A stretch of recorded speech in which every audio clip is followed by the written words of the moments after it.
নিচে যাদের বাড়িঘর রয়েছে তারা ইতিমধ্যে খোয়াই নদীর উপরে কিন্তু অবস্থান নিয়েছে। আপনারা দেখছেন বাসাবাড়ির এবং গড়ের যে জিনিসপত্রগুলো রয়েছে সেগুলো কিন্তু ইতিমধ্যে কিন্তু খোয়াই নদীর উপরে কিন্তু রয়েছে এবং বেশ কয়েকটি ফ্যামিলি কিন্তু এখানে এসেছেন এবং যে স্থানে আমরা ইতিমধ্যে রয়েছি স্থানটি কিন্তু ঝুঁকিপূর্ণ রয়েছে। এখানে সেনাবাহিনীরা কিন্তু বর্তমানে কিন্তু কাজ করতেছে এবং মাটি ভরে কিন্তু নদীর পাড়ে কিন্তু দিচ্ছেন এবং আপনাদেরকে দেখাচ্ছি ঠিক এরা যে স্থানে অবস্থান নিয়েছে সেই অবস্থানের একদম নদীর পাশে কিন্তু আর যত সময় যাচ্ছে কিন্তু পানি কিন্তু বেরিয়ে চলছে। নদীর উপরে আশ্রয় নিয়েছি ওই যে আমাদের এখানে খোয়াই নদীর বাঁধের মানে ঝুঁকিপূর্ণ হওয়াতে আমরা মনে করেন এখানে বাঁধের উপরে আমরা আশ্রয় নিচ্ছি। দীর্ঘদিন এই জায়গায় দেওয়া ট্রাক্টরে বালু নিয়া মাটি নিয়া এই মানে খোয়াই নদীর বাঁধটারে বাইঙ্গিয়া মানে বিভিন্ন জায়গায় বাইঙ্গিয়া টাঙ্গিয়া আর একবার নিচু করে ফেলাইছে।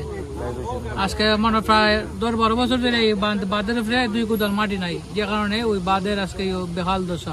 বাঁধে আর পানি একবারে সেম। এখানে কিন্তু নদীর পাড়ের উপর দিয়ে কিন্তু পানি যাচ্ছে, যার কারণে এখানে বস্তা দেওয়া হচ্ছে। বস্তা দেওয়ার কারণে দেখেন এই যে নদীর পার কিন্তু এই যে কতটুক নিচা দেখেন, বস্তা দিয়ে কিন্তু উঁচা হয়েছে। এলাকার মানুষরা বস্তা নিয়ে আসছে মাথায় করে। এই যে দেখেন অনেক জায়গা নিয়ে কিন্তু বস্তা দেওয়া হয়েছে।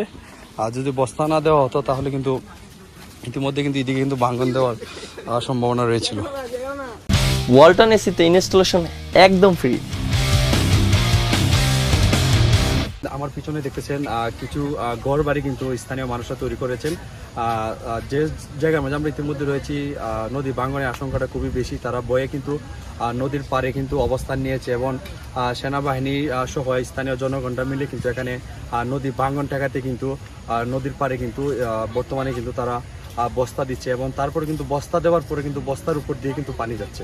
এই যে দেখেন আপনাদেরকে আসলে দেখাই কতগুলা বস্তা দেওয়া হয়েছে। এই যে নদীর পানি দেখেন, বস্তা দেওয়াতেই কিন্তু রক্ষা হয়েছে, না হলে কিন্তু এতক্ষণ সময় কিন্তু এইদিকে কিন্তু ভাঙন দেওয়ার সম্ভাবনা ছিল, কিন্তু বস্তা দেওয়াতে কিন্তু এখন ভাঙানোর সম্ভাবনা নাই। তারপরে কিন্তু আতঙ্কে রয়েছেন, ভাঙা দেওয়ার নাকি সম্ভাবনা রয়েছে স্থানীয় মানুষরা বলতেছেন। আমরা দেখলাম আপনারা বস্তা দিয়ে ভাঙন ঠেকাচ্ছেন।